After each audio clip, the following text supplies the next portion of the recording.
여러분 안녕하세요, 너나입니다. 여러분들 회사 생활 하실 때 저 사람은 뭔데 저렇게 돈을 벌었지 싶은 사람도 있죠. 근데 그 사람이랑 얘기하기 어렵잖아요. 물어보기도 어렵고. 근데 그런 사람들 생각보다 많거든요. 근데 제 주변에도 많이 있습니다. 그래가지고 새롭게 생각을 해본 콘텐츠가 있는데, 재테크 잘하는 일반인, 직장 선배, 이런 사람들하고 같이 그분들 경험을 얘기를 나누는 시간을 좀 가져보려고 하고요. 오늘 첫 번째 시간인데 저하고 같이 투자도 하고 재테크도 하고 공부도 하고 이제는 다른 사람들을 도와줄 수 있는 사람이 된 분을 한번 모셨습니다. 네, 안녕하세요. 저는 평범한 직장인으로 아이들 키우면서 직장 생활 10년 넘게 하다가 재테크에 공부를 하고 관심을 갖게 된 지가 한 8년 좀 넘은 것 같아요. 여러 가지 시행착오를 겪어보고 지금은 월부에서 너나이님과 함께 내 집 마련하시는 분들, 노후 준비하시는 분들 돕고 있는 활동을 하고 있는 잔잔이라고 합니다. 반갑습니다. 네. 그 전에 무슨 일 하셨어요? 저 그전에는 공무원이었습니다. 중고등학교에서 영어를 가르치고 제 아이들도 키우고 하는 워킹맘이었고, 지금은 퇴직을 해서 더 많은 분들의 내 집 마련과 노후 준비를 좀 더 적극적으로 돕고 있는 활동을 하고 있습니다. 어떤 투자들 했어요 그동안? 저는 좀 다이나믹했는데요. 이런 야- 얘기를 듣고 싶어. 네, 야수의 심장을 갖고 있어서 네. 그전에는 주식도 해봤었고 네. 해외 선물 같은 것도 선물도 했었어? 네, 네. 선물을 못 들었는데? 네. 선물을 했다고? 네, 좀 원자재 이런 거 했다가 지금 처음 카메라 켜고 처음 말씀드리는 그거 언제예요 그게? 월부 시작하기 전에요. 제가 한창 주식이나 이런 거 하다가 돈 잃었을 때. 그렇지. 네. 내가 선물하라는 얘기는 안 하거든. 네. 너 지금 깜짝 놀랐네. 네, 언제예요 그게? 2017년이었던 것 같아요. 네. 아. 그때 제가 둘째를 낳고 뭔가 좀 소액으로 좀 적극적으로 불릴 만한 게 없을까 하면서 동시에 이제 제가 그때 육아휴직 기간이었거든요. 그래서 주식 강의도 조금 들으면서 그렇게 공부를 하다가 돈을 크게 잃고 이제 내 집 마련을 하지 않으면은 아이들 다 클 때까지 전셋집 살게 되겠다는 위기감이 좀 있더라고요. 그래서 내 집 마련을 위해서 월부를 찾았다가 너나님 처음 뵙고 계속 투자 활동 해오고 있습니다. 맞벌이셨죠? 네, 맞습니다. 월급이 얼마나 됐어요? 제가 초봉이 170만 원대였고요. 언제죠 그게?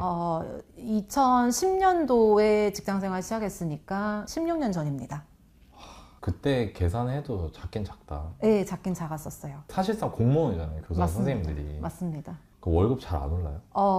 제가 처음 들어왔을 때 동결됐었어요. 인상이 안 됐어? 네, 그 국가 경제가 좀 안 좋다고 해서 오랫동안 동결되다가 제가 임용되고 나서 몇 년 지나서 이제 물가 상승분 반영해서 인상이 됐었거든요. 네. 근데 그때 제 선배님들께서 너는 운이 좋은 거다. 몇 년 들어온 지 몇 년 만에 월급이 인상이 돼서 그럼 원래는 잘 안 되는 거야? 네, 그 전에 몇 년 동안 동결됐었다고 하더라고요. 아. 그래서 그 뒤로는 물가 상승률만큼 오르는 걸로 알고 있습니다. 그 상태에서 결혼해서 아기 둘 낳으니까 이제 이거 재테크 안 하면 안 되겠구나 그런 생각을 했구나. 처음에는 사실 그게 없었고 공무원 직종을 택하는 많은 분들이 마찬가지겠지만 노후가 보장이 되잖아요. 그러니까 지금은 월급이 적지만 내가 적어도 노후에 굶어 죽을 일은 없겠다라고 생각을 하니까 이 돈을 다 쓰면 되겠다라고 생각했던 것 같아요. 사실 그게 공무원을 택한 결정적인 이유기도 했고, 그래서 내가 좀 지금은 팍팍하지만 나중에 뭐 연금이 많이 나오니까 일단 여기 있는 돈을 잘 쓰면 되겠다를 생각을 해서 사회초년생 때 열심히 썼어? 욜로의 생활을 하고 결혼했을 때는 한 1,000만 원 정도 있었던 것 같아요. 근데 요즘엔 연금도 옛날 같지 않다면서요? 맞습니다. 네, 제가 임용이 되던 해에 한 번 개정이 됐고 그 이후로도 한 번 더 개정이 됐었던 걸로 알고 있습니다. 개정이라 하면 당연히 이제 덜 받는 방향이겠네. 네, 맞아요. 그리고 수급 연령이 뒤로 미뤄지는. 네. 저 퇴직하기 전에 보니까 만 65세부터 수령을 하게 돼 있더라고요. 그럼 국민연금이랑 다를 게 없네. 네. 근데 이제 다른 부분은 아마 공무원연금이 더 많이 낼 겁니다. 제가 자부담률이 늘어나니까 그만큼 이제 더 많은 금액이 복리로 가다 보니까 이제 제 주변에 또 이제 저도 직장 다니는 친구들이 있잖아요. 얘기 들어보면 야 그래도 너네는 연금 많이 나오잖아 이런 얘기 하는데 사실 제가 낸 금액도 그만큼 많다 보니까 뛰어가는 게 많습니다. 그 재테크 할 때 처음에 선물이랑 주식 같은 거 하고 월급쟁이 부자들 와가지고 나하고 같이 공부하면서 처음에 내 집 마련 한 거예요? 내 집 마련을 하려고 그때 왔었어요. 왜냐면 제가 그때 2019년에는 뭐 이제 지역에 관심이 초반에는 많잖아요. 왜냐면 내가 어떤 집을 사야 될지 모르는데 이걸 모르는 게 뭔가 지역에 대한 정보가 부족했기 때문이라고 처음엔 생각을 했거든요. 그래서 지역 분석 특강이나 이런 거를 들으면서 다녔는데 그렇게 몇 개월을 들었는데도 뭔가 집도 못 찾고 이제 뭐가 좋은지도 모르겠는 상태에서 2019년을 보냈어요. 성과 없이. 그러고 나서 이제 2020년 1월 됐을 때 보통 이제 새해가 되면은 새 각오를 다지잖아요. 그래서 이렇게 해서는 안 되고 2020년부터는 조금 더 마음을 다잡고 제대로 해야 되겠다는 생각으로 내 집 마련 반을 그때 수강했었던 것 같아요. 근데 제가 그때 워낙에 소액이었고 전셋집에 돈이 깔려 있었고 그리고 빚도 있었어요. 왜냐면 그 전에 주식 투자를 했을 때 막 빚 내서 투자하고 그랬었거든요. 네, 그래서 대출도 진짜 무슨 야수야. 그래서 신용대출이 막 이렇게 있다 보니까 제가 나중에 보니까 대출이 활용할 수 있는 게 있긴 있었더라고요. 근데 이제 그때는 통장에는 돈도 없고 신용대출도 이렇게 많으니까 당연히 내 집 마련이 안 될 거라고 생각을 했었고 제가 가진 워낙에 적은 돈으로 이제 집을 찾아보는데 살 수 있는 집이 안 나오는 별로 거예요. 없었지. 그때. 네. 맞아. 그래서 너나님께서 그때 이렇게 소액이 있어서 내가 가진 돈이 너무 적어가지고 살 수 있는 집이 없는 분들은 투자를 해서 좀 불려봐라 라고 얘기를 해주셔가지고 그때 또 투자 공부를 시작하게 됐던 것 같아요. 그러면 지금 이제 재테크한 지 8년 정도 된 거잖아요. 네네. 그 8년 정도 지나고 나서는 어때요? 지금 결과는 어때요? 재테크 공부 시작했을 때 제 꿈은 분당에 30평대 아파트 한 채였어요. 분당 아파트 네, 분당 아파트 한 채, 실거주 한 채. 그거 그때, 꾸민 사람 많아. 네, 맞아요. 그때 분당에 30평대 아파트가 12억 5천이어가지고 처음에 이제 재테크 공부 시작하면서 내 이제 드림하우스 이런 거 그릴 때 거기에 이제 그냥 아파트 사진 하나 딱 붙여놨어? 네, 그다음에 뭐 분당 30평대 아파트 12억 5천 그게 돼 있더라고요. 2019년에 12억 5천이면은 네. 순회인가? 미안해. 나 이게 자동으로 생각이 나던데. 소름. 어떡하지? 맞습니다. 역세권 그단지입니다. 그렇구나. 네, 그게 좋지. 네. 네. 맞아요. 분당도 되게 다양한데. 네, 그렇죠. 네, 맞습니다. 순회 서현. 네, 맞아요. 그때 저희 친정이 야탑이어가지고 네, 야탑보다는 조금 더 좋은 데 살고 싶어서. 분당 퀴즈예요? 제가 대학교 졸업반 때 저희 부모님이 분당 가셨었어요. 그러셨구나. 네, 그전엔 송파에서 계속 살았었습니다. 네. 그래서 그때는 그게 그냥 꿈이었는데 지금은 뭐 그러면서 이제 남편하고 왜 우리 돈 많이 벌면 뭐 할까? 돈은 없지만 언젠가는 이제 미래에는 부자가 될 거라는 생각을 하면서 이제 뭐 여러 가지 상상하면서 버킷리스트 이런 거 썼던 거를 또 봤거든요. 그랬더니 뭐 항공권 1등석 한번 타보기. 그 다음에 뭐 6개월 뭐 세계 해외여행 가기. 네, 맞아요. 그런 이제 여러 가지 돈 드는 활동들이 있더라고요. 근데 이제 그러면서 좀 이제 돈을 버는 방법을 알기 전에는 좀 그렇게 돈으로 바꿀 수 있는 물질적인 것들이 목표였었던 것 같아요. 근데 이제 해가 지나면서 제 목표도 매년 이제 바꾸고 하잖아요. 그러다 보니까 가장 최근 버전의 목표에는 뭐가 있냐면 휴양지에서 바닷가를 바라보면서 노트북 켜놓고 책 쓰는 거, 저술 활동하는 거 이런 것들이 원래 저의 삶에는 작가가 목표기는 했는데 어떤 책을 쓸지가 항상 고민이었거든요. 네, 근데 그래도 재테크 경험이 좀 있으니까 이걸 바탕으로 글을 쓰면 좋겠다라는 생각을 가지면서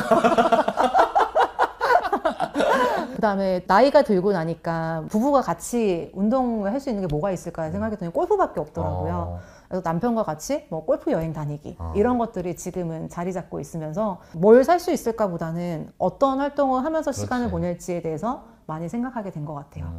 거기에 다른 사람들 도와주는 게 포함이 된 거예요? 맞습니다.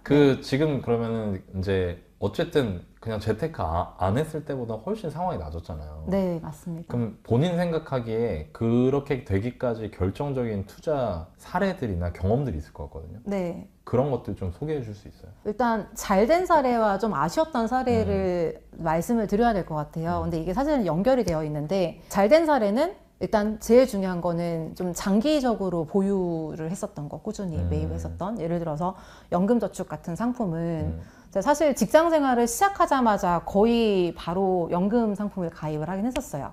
그때 이제 저희 집 바로 앞에, 친정집 바로 앞에 있는 제일 가까운 은행 가서 그냥 아무것도 모르고 창구에서 연금 들고 싶은데요? 라고 얘기를 한 거예요. 근데 어떻게 그 생각을 했어요? 초년생 때? 저희 그 직장 선배가 그 연금을 들면은 뭔가 세액 공제가 된다라는 게 있었는데 그게 뭔지도 몰랐고 몇 프로인지도 몰랐어요. 근데 뭔가 이제 공제라고 하니까 혜택을 주는 것 같잖아요. 그래서 이거는 꼭 가입해야 되는 거구나라고 생각해서 그냥 아무것도 모르고 은행에 가서 그걸 가입을 했는데 실행력이 좋네. 맞습니다. 그게 교훈이네. 네. 그때는 뭔지도 모르고 가입을 했는데 나중에 알고 보니까 연금보험인 거예요. 네. 저는 은행에서 연금보험 들었구나. 맞습니다. 그 방카슈랑스 상품이었는데 저는 은행에서 보험을 판다는 것도 모르고 그냥 은행에서 들었으니까 뭐 연금 저축이나 뭐 그런 상품이겠지 생각을 했던 거예요. 그래서 그것도 모르고 그냥 돈을 매년 내고 있었어요. 그러고 그건 좀 아쉽다. 보험 들은. 맞습니다. 그래서 한 2년 정도 지나가지고 제가 결혼을 했거든요. 결혼을 하고 그때 이제 왜 다음 카페에 텐인텐이라고 이런 거 뿅뿅 나가나요? 난 지금도 회원이야. 정말요? 있겠지. 탈퇴 안 했으니까. 네, 저도 탈퇴 안 했긴 했습니다. 네. 근데 거기에서 이제 우리가 결혼했고 저희가 진짜 돈이 없이 시작했어요. 저도 돈이 1,000만 원 있었고 남편도 그때 ROTC 제대하면서 그 ROTC 재직 기간에 모았던 돈이 3,000이었어요. 그거 장기 월급 먹은 거? 네, 맞아요. 그래서 합치니까 4,000이 되더라고요. 야, 네. 그거 몇 년도예요? 2012년도입니다. 네. 그리고 양가에서 받은 거는 없고. 정말 진짜 정말 온리 러브구나 진짜. 네. 네, 맨날 얘기합니다. 정말 찐사랑이다. 그러니까 진짜 그냥 뭐 됐고 돈이고 나발이고 난 일단 살아야겠어 이거네. 맞습니다. 네. 그래서 너무 사랑해서 결혼을. 잘 보고 있겠죠? 보고 있겠지. 네. 그래서 결혼을 해서 이제 우리가 근데 너무 돈이 없으니까 좀 불려보자라는 생각으로 10년에 10억 괜찮은데? 라고 생각해서 가입을 했는데 그때 거기 카페에서 활동하시던 어떤 그 신혼부부 재테크 상담하시는 분이 있었어요. 근데 그 카페하고는 관련은 없었는데 뭐 강남역에서 아이스티를 한 잔만 사주면은 공짜로 재테크 상담을 해주겠대요. 네, 그때 그런 거 많았어. 네, 공짜라고. 나도 그런 적 있어. 정말요? 그거 받아보셨어요? 나 받아봤어. 나는 근데 보험 들라고 하더라고. 근데 내가 보험 대리사잖아. 그래가지고 죄송합니다. 네. 괜찮습니다. 하는데 어려웠지. 저는 연금 들라고 했었는데. 그러니까. 네. 그래서 그분하고 상담을 했는데 이게 보험이라는 걸 그분이 알려주셨어요. 그 기존에 들었던 게 방카로 들었던 게 보험이다. 그래서 저는 거기서 이제 좀 아니라고 주장을 했죠. 아니다, 나는 은행에 가서 상품을 들었다. 그랬더니 은행에 가서 든 보험이다. 라고 하시더라고요. 그래서 알아보니까 정말 그런 거예요. 다시 그분한테 그럼 이거 어떻게 해야 되냐라고 했더니 연금 펀드를 추천해 주시더라고요. 그래도 귀인이었네. 맞습니다. 일단은. 네. 그래서 같이 이제 그분을 따라서 이제 여기 서울역 근처에 있는 이제 땡땡 증권사로 갔어요. 그래서 이제 펀드를 가입을 해서 그 상태로 한 5, 6년을 부었습니다. 네. 근데 설마 뭐 부었어? 지금 이름을 모르겠는데 그게 이제 펀드 매니저가 구성해주는 연금 펀드 상품이었어요. 액티브였구나. 맞습니다. 네. 그래서 이제 그게 한 5, 6년이 지났고 이제 시간이 지나서 그 사이 제가 애도 낳고 뭐 휴직 복직도 하고 둘째도 낳고 이런 시기가 됐어요. 그러고 나서 이제 문득 또 이제 휴직을 하고 있으니까 이제 집에 있는 시간이 좀 있잖아요. 그래서 이거 찾아보니까 이게 한 5, 6년 부었는데 수익률이 1%대인 거예요. 사실 방향은 맞는데 네, 맞습니다. 행동이 잘못됐네. 기준이. 네. 그래서 뭔가 기준 없이 항상 이제 누군가 그냥 엄마가 뭐 저축 뭐 은행 가까운 데 가봐라. 뭐 선배가 이거 하면은 뭐 세액공제 된다. 그 다음에 뭐 이분이 뭐 어디 가서 뭐 해라. 이렇게 얘기해서 좀 남의 말에 좀 많이 귀를 기울였던 것 같고 그 이상의 정보를 제가 뭐 찾아보거나 공부하진 않았던 것 같아요. 그래서 이제 둘째 낳고 그때 이제 산후도우미 분이 저희 집에 오시는 마지막 날이었어요. 그래서 둘째 낳고 이제 막 한여름이었는데 이제 손목발 뭐 다 이렇게 긴팔 긴 바지 입고 증권사를 가서 이거 1%대인데 이거 너무 좀 다른 걸로 바꾸고 싶다라고 해가지고 이제 3번째 연금 갈아타기를 합니다. 그래서 그때 이제 그 증권사 차장님께서 차라리 직접 운영하셔라 라고 하셔가지고 귀인이다. 네, 그분 진짜 귀인이셨어요. 네. 그래서 S&P랑 나스닥을 이제 그때부터 적립식으로 몇 년도예요? 2017년 6월입니다. 그래서 지금 8년째 수익을 내고 있고 근데 이제 어떤 상품을 가입했느냐보다 중요한 거는 확신 가질 수 있는 투자재를 선택을 하고 그게 어느 정도 내 공부에 기반을 해야 확신이 있는 것 같아요. 저 같은 경우는 뭔가를 좀 옮겨 탈 때 정보에 의존을 했고 그 정보를 얻는 방식도 그냥 우연에 의존했었던 것 같거든요. 근데 제가 어쨌든 뭔가 이제 어떤 계기로 시작을 했든 이후에 그걸 공부하게 되고 좀 올바른 방향으로 가게 되면서 좀 확신도 갖게 되고 그래야 좀 장기로 가져갈 수 있겠다라는 거를 좀 경험을 알게 됐던 것 같고 부동산도 마찬가지로 초반에 좀 공부를 해가지고 집을 샀는데 그냥 사는 거에서 끝나는 게 아니고 결국은 내가 이 물건을 잘 가치를 알고 있어야 오래 보유를 할 수 있고 오래 보유를 해야지만 가치에 따라서 가격이 오르는 시기를 맞다 보니까 결국은 확신을 가지게 되는 대상을 알게 되는 것과 그런 것들을 좀 오래 보유하고 있는 게 좀 주요했었던 것 같아요. 부동산은 사례 있어요? 14년에 사가지고 16년에 팔았던 것 같아요. 왜 팔았어요? 바퀴벌레가 많이 나와서. 네, 그때 센스코를 불렀어요. 네, 불렀는데 답이 없어? 안 받아줬어요. 그 아파트는 너무 바퀴벌레가 많이 많아서? 나와서 박멸이 안 된다. 그래서 우리가 이출 지역으로 관리하고 있는 단지이기 때문에 가서 해줄 수는 있지만 박멸이 안 된다라고 하시더라고요. 근데 바퀴벌레랑 같이 잘 수는 없잖아. 그러니까 파는 건 이해되는데 그때 팔고 다른 집으로 이사를 갔어야 돼요. 맞습니다. 근데 제가 어리석게 무슨 짓을 생각했냐면 그때 이제 저희 큰애를 낳았을 때고 집을 팔게 된 결정적인 계기가 뭐냐면 아기를 키우면 이유식을 만들잖아요. 저 이유식 제가 다 만들었거든요. 또 열성 엄마여가지고. 근데 이유식을 만들면은 대박이다. 그 애기 엄마들은 아실 텐데 이거를 바로 장난 냉장고에 아니야. 넣으면은 이제 쉬어버려요. 맞아. 네, 식혀서 넣어야 돼. 맞아요. 시켜서 넣는데 이유식을 이제 정성껏 한 이제 한 8개 만들어서 식탁에 이제 식혀놓고 있는데 거기 바퀴벌레가 들어가 있는 거예요. 그러면 진짜 엄마는 진짜 절대 못 견디지. 눈이 그거. 돌죠. 예. 그래서 그 전부터도 소독 티슈로 장난감 같은 거 다 애들을 입에 넣으니까 그런 걸 닦고 하면서 그렇게 보냈었는데 그 바퀴벌레가 거기 들어간 순간 이제 이성을 잃고 이건 안 된다. 예, 이유식을 다 버리고 그러고 이제 그 길로 부동산에 가가지고 집 집을 내놨어. 내놨는데 제가 가격을 얘기를 안 했어요. 예, 빨리 팔아달라고 하고 근데 저희 집이 그때 로얄동 로얄층이었는데 아마 1층 가격에 판 걸로 알고 있어요. 내가 산 건 아니겠지? 그래서 그렇게 해서 이제 돈을 쥐고 나서 하게 된 게 그때 저희 집에 또 심지어 대출도 없었거든요. 이제 올 현금 나온 거를 가지고 근처에 신축 전세를 들어갑니다. 그래서 자산 상승기 때 그렇게 신축 전세를 들어간 게 2016년 초였고요. 자네는 진짜 힘들었겠다. 그 상태로 2019년까지 그때 집값이 집값 오르는 그때 거죠. 가파르게 올랐는데 그때 또 주식도 잘못했었던 거잖아요. 그 전에. 맞습니다. 네. 마음 힘들지 그러면. 그래서 이게 이렇게 연결이 돼요. 그렇게 하다 보니까 뭔가 집도 심지어 그 시기에 손해를 봤거든요. 2016년에. 어머나 그 시기에? 왜냐면 제가 금매로 팔았으니까. 근데 괜찮아. 그게 다 경험이니까. 네. 지금은 어쨌든 그거 네. 경험 삼아 잘 됐잖아요. 첫 번째 부동산 성공 사례는 뭐예요? 그렇게 해서 이제 19년에 처음 제가 공부를 해서 시작한 거고 조금 전에 말씀드렸듯이 제가 워낙에 경험이 없었는데 이런 경험이 있다 보니까 뭔가 좀 절박한 마음이 있었던 것 같아요. 집을 팔았을 때는 애가 하나였고 그 사이에 애가 또 둘이 생겼거든요.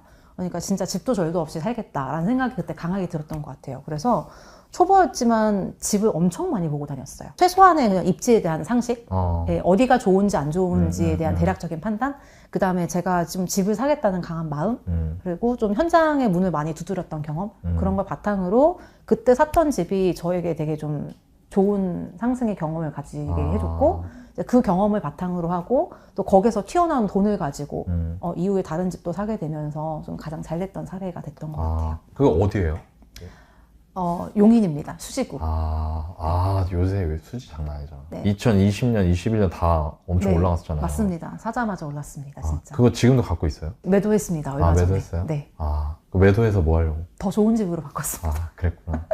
그런 얘기도 좀 해주세요. 그러니까 금융투자나 부동산 투자를 통해서 본인이 얻은 교훈이랑 네. 이 영상 보고 계신 분들 중에는 이제 재테크나 이런 거에 내 집 마련 같은 데 관심 있는 분들 많단 네. 말이에요. 네네. 그분들한테 조언해주고 싶은 거 있어요? 본인 경험으로. 두 가지 정도 있을 것 같아요. 일단 첫 번째는 요즘은 또 정보의 홍수잖아요. 그러니까 상맞는 정보가 되게 많아요.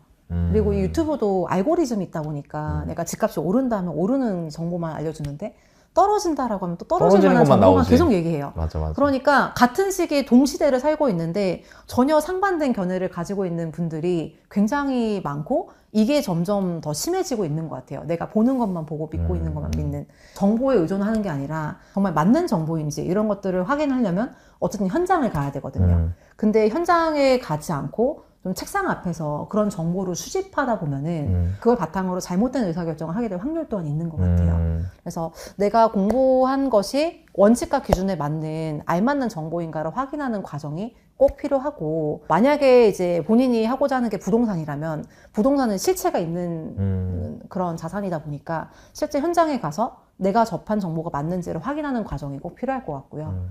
그 다음에 금융 관련해서는 이것도 제가 정보에 의존한 판단을 했었어요. 그렇지. 네. 그냥 얘기 듣고 한 거잖아요. 맞습니다. 돌이켜 생각해보면은 제가 가장 잘못했던 건 뭐냐면 제가 초반에 실거 주식도 손절해서 팔고 그 다음에 주식도 좀 잘 안 됐고 했다 보니까 저는 제 실패 요인이 뭐라고 생각했냐면 내가 정보가 부족해서다. 네, 그래서 정보를 더 많이 접할 수 있는 곳으로 찾아다니게 되면서 제가 좀 더 산으로 갔던 것 같아요. 그러면서 주식 리딩방도 들어가게 되고 왜냐면 거긴 정보가 별걸 다 했네. 맞습니다. 대단하다. 진짜 자기는 진짜 여러 가지 했구나. 나도 이 정도는 네, 몰랐어. 네, 근데 리딩방도 여러 개 가입을 하면서 이제 뭐 접해주는 종목 추천이나 아니면 뭐 매수 밴드 이런 것들 거기에 맞게끔 사면 된다라고 생각을 했는데 돌이켜 생각해보니까 제가 저의 기준이 없이 그냥 정보에 의존한 판단을 했을 때가 가장 투자가 어렵고 혼란스러웠던 것 같아요.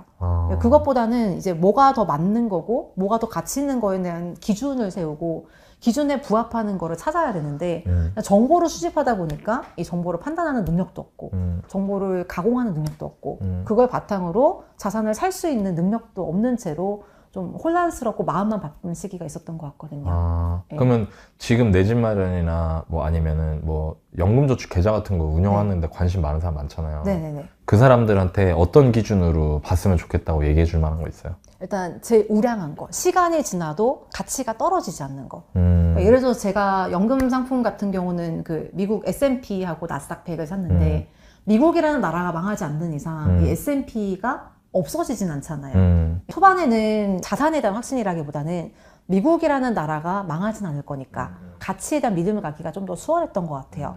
예, 그리고 부동산으로 와서는 조금 더 공부가 필요했어요.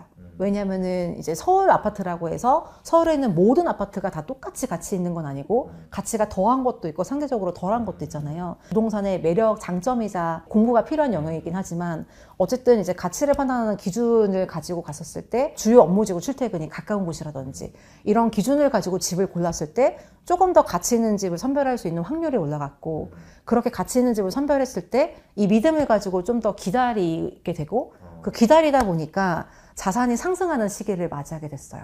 근데 이 자산이 상승하는 시기에 내가 집을 갖고 있는가와 그렇지 않은가에 따라서 자산 격차가 너무 많이 벌어지는 거를 제가 2016년에서 19년에 그 무주택 기간 동안 경험했잖아요. 그러다 보니까 이 가치에 대한 기준을 가지고 거기에 부합하는 단지를 사서 자산 상승기가 될 때까지 잘 보유하고 혹은 여러 개 되시는 분들은 갈아타면서 더 좋은 집을 보유한 상태에서 그 시기까지 잘 보유하고 하는 것이 자산을 불리는 데 제일 중요하다고 생각합니다. 자니님이 실패했던 사례도 있어요? 네, 있습니다. 그건 어떤 거예요? 실패했던 사례는 주식이었어요. 아까 그 네. 선물? 선물도 포함입니다. 일단 제가 실패했던 거는 감당하지 못할 돈을 빌려 썼어요. 아마 주식 해보신 분들은 다 공감하실 텐데 이게 수익이 10%가 나잖아요. 근데 1,000만 원을 가지고 10%가 나면은 100만 원을 버는데 1억을 가지고 10% 벌면 1,000만 원을 번단 말이에요. 그러니까 수익 10%로 나눈 거면 되게 잘한 거거든요. 근데 그때 좀만 더 땡겨서 3,000을 넣었으면 300을 벌었을 텐데 이런 생각을 가지게 되더라고요. 돈을 벌어도 행복하지가 않아요. 맞아. 네. 그때 조금 더 무리해서 땡겼으면 이거 했었을 텐데 그러니까 돈은 버는데 이 돈이 제가 갖고 있는 돈이 소액이다 보니까 붙는 돈도 소액이고 그리고 돈을 벌어도 계속 아쉬운 마음이 생기는 거예요. 근데 그러면서 돈을 버는 경험이 주식도 초반에는 잘했어요. 초심자의 행운이라는 게 있어서 초반에 한 2년, 3년 정도는 돈이 잘 붙었고 그걸 바탕으로 좀 이제 개별 주식 리스크가 큰 그런 종목들을 선택을 하게 되면서 대출을 끌었었던 것 같아요. 근데 여기에 모든 이 잘못된 방향으로 지나갈 때는 그 독이 든 성배가 항상 있어요. 제가 코스닥에서 그 상장을 코스닥도 했어? 네. 진짜? 코스닥에서 코스피로 이전 상장을 준비하는 회사에 대한 정보를 알게 됐어요. 근데 이제 뭐 이전 상장을 한다라고 들었어, 해서 누구한테? 네, 맞습니다. 인터넷 검색을 통해서 알게 됐어요. 그건 네. 정보가 아닌데. 근데 좀 될 것 같은 거예요. 그래서 추가 매수하고 제가 신용대출을 그때 처음 써봤어요. 네, 신용대출 그때 처음 써가지고 여기를 좀 이제 몇 천만 원을 보유하게 됐는데 이게 진짜로 터졌어? 이전 상장된 거예요. 그게 셀트리온이에요. 어머! 네, 그러면서 2배가 바로 올랐거든요. 그러니까 대출을 써가지고 투자를 했더니 그게 메모리 이제 2배, 정가가 이제 그게 네, 나가는 이게 거죠. 확 올라가잖아요. 그래서 그때 그 해에 제가 좀 돈을 많이 벌었거든요. 그러면서 이거다. 내가 그동안 돈을 못 벌었던 이유가 종잣돈 시드가 적어서 그랬구나 라고 어. 생각을 하면서 그때부터 이제 신용대출 마통 쓰고 그 다음에 그 시기에 제 어떻게까지 했냐면 제 여동생이 그때 이직을 했었어요. 네, 그래서 퇴직금이 나왔잖아요. 야수네 진짜. 무슨 언니가 호랑이야. 네. 언니가 불려줄게라고 하고 어머. 그렇게 살살 얘기했어요. 동생도 되게 무섭잖아요. 어. 근데 제가 그 전년도에 언니 이거 해가지고 수익이 났다 이런 거 얘기를 하니까 또 성공 사례니까 동생은 또 잘 몰랐거든요. 어. 그래서 그걸 믿고 그래서 너 이거 손실 나면은 원금 보전 해줄게 언니가. 아유. 근데 이익 나면 네 거야. 나는 경험이 필요한 거야. 라고 하면서 어. 동생의 돈을 가지고 왔어요. 근데 그게 아주 힘들었어. 예, 반토막이 났고 예, 그랬었습니다. 결국 동생이 또 돈이 필요한 시기가 있잖아요. 이제 사회초년생을 이렇게 하다 보면 돈이 필요한 시기가 있는데 여기 돈이 묶여 있다 보니까 동생은 돈이 필요하다고 하는데 이거는 이제 반토막 나서 매도를 해도 절반밖에 못 건지는 상황이었어요. 남편이 그때 얘기하더라고요. 그 처제 돈은 줘야 된다. 예. 아, 그치. 그래서 저희가 대출을 더 내가지고 동생 아. 원금 마련해서 돌려줬던 기억이 있어요. 네.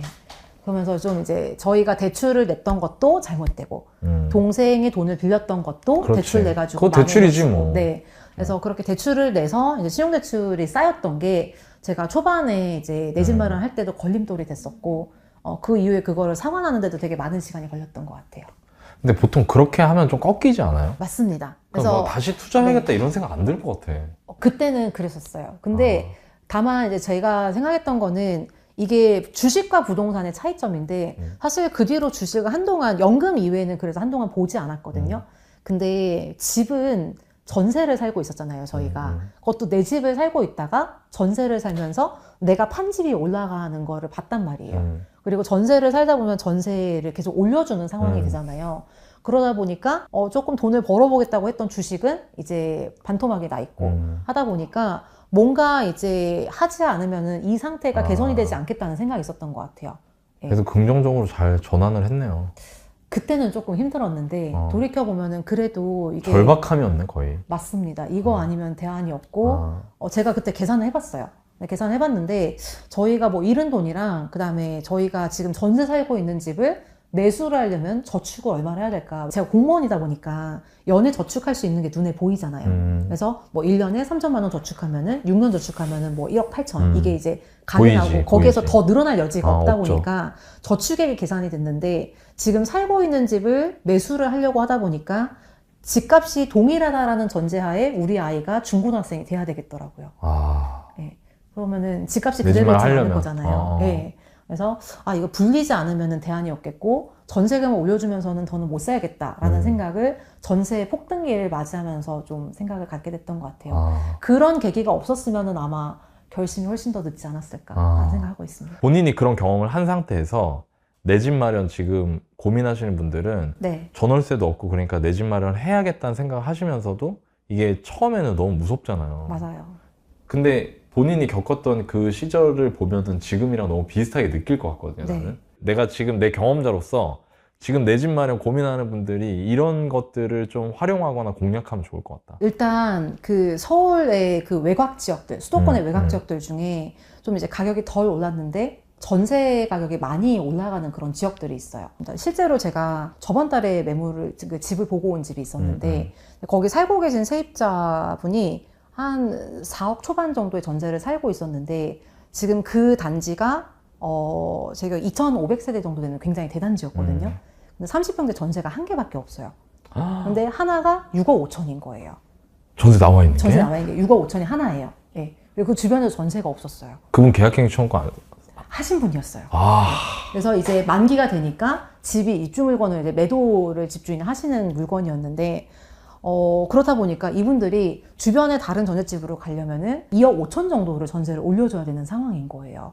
근데 이분들이 또 아이가 둘이었는데 하나가 이제 그 이사 못 가. 유치원 아이랑 초등학교 다니는 아이가 그럼 하나 이사 있었어요. 못 가지. 예. 그러니까 2억 5천을 전세를 올려주기에도 이게 맞나 싶고 집을 사다니 겁이 나는 거예요. 그러면 이제 고민하시는 경우를 제가 봤거든요.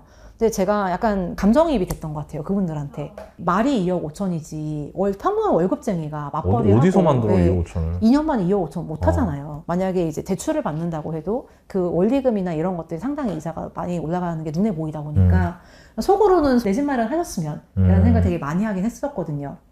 근데 이제 다시 이제 말씀하셨던 얘기로 돌아가자면 근데 이렇게 좀 매매가가 올라가기도 하지만 전세가가 진짜 큰 폭으로 올라간 지역에 사시는 분들은 내 집 마련을 고민하실 필요는 없을 것 같아요. 결국은 주거는 필요하다 보니까 내 집에 살건 전세금을 올려주면서 전세입자로 살건 둘 중에 하나인데 전세입자로 올려줬을 때 내가 했던 경험을 이 다음에 계속하면서 불안정성에 노출되는 것보다는 그래서 내가 살 수 있으면 내 집 마련을 해서 전세금을 올려주는 대신에 그거를 이제 은행에 원리금을 갚아가면서 안정감 있게 삶을 사는 게 훨씬 낫다고 생각을 하고 또 제가 현장에서 보는 건 또 뭐냐면 같은 돈을 내도 은행 이자로 내는 거는 또 괜찮으시더라고요. 월세를 싫어해요, 사람들은. 네, 근데 전세나 월세를 냈을 때는 이걸 좀 구체적인 대상이 있잖아요. 내가 어떤 사람에게 매월 돈을 얼마를 올려준다. 주고 맞습니다. 그래서 이게 내가 2년 동안 이 사람한테 2천만 원을 줬네 하는 그게 눈에 보이다 보니까 훨씬 더 심리적으로 불편한 마음과 압박감을 많이 느끼시는 걸 제가 많이 봤어요. 제가 경험했던 건 뭐냐면 자산을 가지지 못한 상태에서 대세 상승기를 맞이하는 게 얼마나 사람을 벼락거지로 만들 수 있는지 좀 상대적 격차를 크게 만들 수 있는지를 많이 느꼈기 때문에 이렇게 전세를 살고 있으면서 무주택으로 계신 분들은 내 집 마련하기 굉장히 좋은 시기다. 특히 지금처럼 전세가가 올라가는 시기에는 그렇다는 생각이 들고요. 그 다음에 좀 싼 지역은 정말 좀 안정성이 높다고 생각이 돼요. 가격이 떨어지지 않을 확률이 높다. 네. 거기 매매가 얼마였어요? 지금 말하는 7억대입니다. 근데 전세가 6억이라고? 네. 6억 5천? 6억 5천이요. 네, 서울입니다. 2,000세대? 네. 그래서 이런 것들에 좀 전세가가 무섭게 올라가다 보니까 이게 결국은 제가 봐왔던 경험에 의하면 시차를 두고 매매가에도 영향을 주긴 하더라고요. 그럼요. 왜냐면 전세는 실사용 가치인데 지금 말씀드린 것처럼 매매가가 7억대인데 전세가가 6억대인데 이게 나가다 보면은 또 전세가 없잖아요. 전세가 올라가면은 이게 결국은 매매가를 밀어 올리는 양상이 되다 보니까 거기 매물은 많죠. 엄청 많습니다.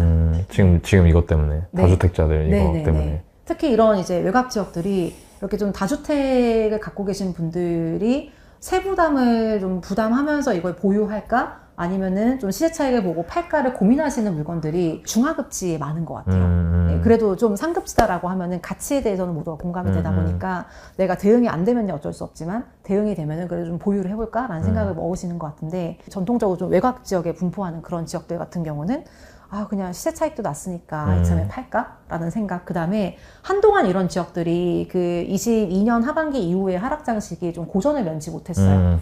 집을 내놔도 집이 안 팔린다던가 아니면은 이제 정고점 대비해서 너무 많이 떨어져가지고 좀 지금 이 가격에 팔기는 아깝다던가 하는 상태로 좀 보유를 한 경우가 많았는데 최근에 좀 이게 전세가가 오르면서 가격도 반등을 했거든요. 그래서 이제는 좀 시세 차익을 보고 매도를 할까라고 마음먹는 매도인들도 많으신 것 같아요. 내 집 마련 망설이시는 분들이 요즘에 양도세야 뭐 집 있는 사람들이 팔면서 내는 거니까 나랑 상관없는데 보유세 올린다는 얘기 하잖아요. 네. 그리고 실제로 이번에 공시가격 많이 올랐잖아요. 맞습니다. 그것 때문에 망설이시는 분들도 있더라고. 세금만 내야 되는 거 아니냐 이렇게. 네네. 그거에 대해서는 어떻게 생각해요? 근데 집값이 오르면 보유세는 당연히 올라가는 거고 사실 이번에 공시지가가 올랐던 이유도 작년에 집값이 많이 올랐기 때문에 공시지가가 올라간 거잖아요.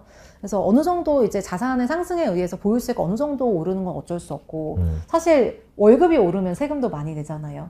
그렇지. 그건 더 빠른 속도로 올라가죠. 근데 소득세 내기 싫어서 나 직장에 취업을 할까 말까 고민 중이다라고 하는 사람은 없잖아요. 그러니까 결국 이제 자산을 벌게 되면 세금은 그에 맞게 따라오는 건데 적어도 내가 감당 가능한 내 집을 샀을 때 그것에 대한 보유세는 그냥 자산이 상승함에 따라서 자연스럽게 낼 수 있는 거다. 그리고 만약에 그게 걱정된다면 자산을 가질 수가 없어요. 왜냐면 자본주의 사회에서 우리가 취득한 자산에 대해서 가격이 매겨지면은 내가 본 시세 차익에 대해서는 당연히 내는 게 세금이다 보니까 내 집 마련한 상태에서 내는 보유세가 어떤 의미를 가지냐면 만약에 이 보유세를 내지 않는다면은 전세금을 올려주면서 아마 더 큰 비용을 내셔야 될 거예요. 내가 모은 종잣돈을 다 전세 상승분으로 내고 그 이상의 대출을 내고 하면서 이자로 내든 뭐가 내든 더 큰 비용을 치르기 때문에 결국 자본주의 사회에서 내가 세금을 내지 않는 방법은 없고 내가 자산을 가진 상태에서 세금을 내느냐 아니면 그냥 무주택인 상태, 자산이 없는 상태에서 올려주고만 사느냐. 양자택일의 상황에서는 그래도 자산을 가진 상태에서 보유세를 내는 게 훨씬 더 안정감이 있지 않을까라는 생각이 들고 내 집 마련에 대해서는 타선은 없는 것 같습니다. 근데 나도 얘기 듣다 보니까 드는 생각이 세금도 인플레이션이 있죠. 예를 들어서 월세가 너무 싸. 근데 세금이 과해. 그러면 아마 자연스럽게 사람들은 자가 마련보다 월세를 선택할 거예요. 왜냐면 시장에 참여하는 주체들은 이성적이기 때문에. 네. 내가 경험했던 사람들은 다 자기가 이익 보려고 행동하거든요. 네. 예를 들어서 월세가 싸. 뭐 입주 물량도 많고 전월세 안정이 돼 있어. 네. 그러면은 굳이 내가 집을 사가지고 보유세 내는 것보다 따져봤더니 은행 이자가 싸. 네. 월세가 싸. 네. 그러면은 당연히 월세로 가겠죠? 네. 그럼 무슨 일이 벌어지면 집값이 떨어지겠죠. 집값이 떨어지면은 공시가격이 떨어지고요. 공시가격이 떨어지면 보유세가 줄어들어요. 네. 그러면은 그때는 사람들이 어떻게 생각하냐면 보유세가 집 가지고 있는 게 전월세보다 싸네? 그러면 다시 내 집 마련하는 사람들이 늘어나겠죠. 네. 그러니까 이게 뭔가 어떤 인위적인 통제에 의해서 된다라는 개념보다는 지금 정부는 보유세율이나 이런 걸 건드린 건 없어요. 네. 그냥 가격이 올라서 공시가격이 올랐고 공시가격이 오르니까 보유세의 과표가 되는 공시가격이 오르니까 보유세가 오르는 거라 저도 자니님이랑 좀 비슷하게 내 집 마련을 고민하시는 분들이 단순히 보유세 때문에 내 집 마련을 실거준대. 네. 내가 이걸 뭐 사서 투자를 하겠다는 게 아닌데 네. 저도 비슷한 생각이 드는 것 같아요. 좋습니다. 다니님 이 영상 보시는 분들한테 또 이제 마지막으로 한마디 해주고 싶은 거 있으세요? 재테크를 고민하고 있는 많은 분들한테. 그리고 여러분 오늘 방송이 만약에 괜찮으면은 제가 자니님 뿐만 아니라 이렇게 재테크에 성공하신 분들이 월부에 많이 있거든요.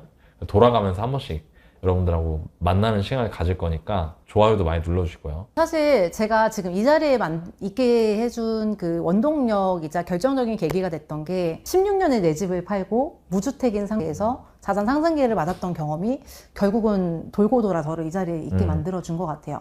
왜냐하면 어쨌든 그런 경험이 없이 돈을 차곡차곡 굴리면서 앞으로 갔으면 좋겠긴 하지만 자산을 가지지 않은 상태에서 이런 상승기를 맞았을 때 어떤 일이 개인에게 벌어질 수 있는가를 제가 직접 경험했기 때문에 이 상태에서 자산을 가지지 않고 의사결정을 뒤로 미루면서 그 뒤에 어떤 일이 벌어지는지 제가 직접 경험을 했잖아요. 그리고 저는 경험을 한 뒤에 재테크 공부를 시작하게 됐지만 그래도 영상을 보시는 분들은 저처럼 겪기 전에 좀 아셨으면 하는 마음이 있거든요. 재테크를 하고 싶은데 방법을 몰라서 혹은 확신이 없어서 시작을 못하고 계신 분들이 계시다면은 일단 한번 행동으로 옮겨보시기를 권해드리고 이 행동이라고 하는 건 여러 가지가 있을 수도 있어요. 당장 소극적으로 내가 할 수 있는 뭐 책을 읽는다던가 아니면 지금 하시는 것처럼 영상을 본다던가 하는 정보 수집의 방향도 있을 거고 그거를 현장으로 이어가기 위해서 직접 뭐 방문을 해본다던가 하는 적극적인 행동으로도 이어질 수 있으면 좋을 것 같아요. 근데 다만 이제 이 과정에서 제가 말씀드리고 싶은 것은 긍정적인 자산을 취득하는 방향으로 바꿔가셨으면 하는 마음이 있습니다. 무슨 자산 취득해야 돼요? 제일 안전한 거는 일단 실거주 내 집 마련인 것 같습니다. 내 집 마련을 하게 되면은 뭔가 이제 자산이 오르고 떨어지는 걸 떠나서 내가 안정적으로 이사갈 걱정 없이 거주한다라는 심리적 만족감이 되게 큰 것 같아요. 네, 그래서 이게 초보자가 가장 목돈을 마음 놓고 넣을 수 있는 자산이 아닌가라는 생각이 들고 이제 그 경험을 바탕으로 해서 더 좋은 집으로 갈아타기를 하든 아니면 여윳돈을 저처럼 좀 이제 금융자산으로 좀 불리든 하는 전략이 가장 안정적이라고 생각합니다. 오늘 자니님 너무 고마워요. 네. 네, 다음에 또 얘기해줘요. 네, 불러주셔서 감사합니다. 네, 오늘 방송 여기서 마치겠습니다. 감사합니다.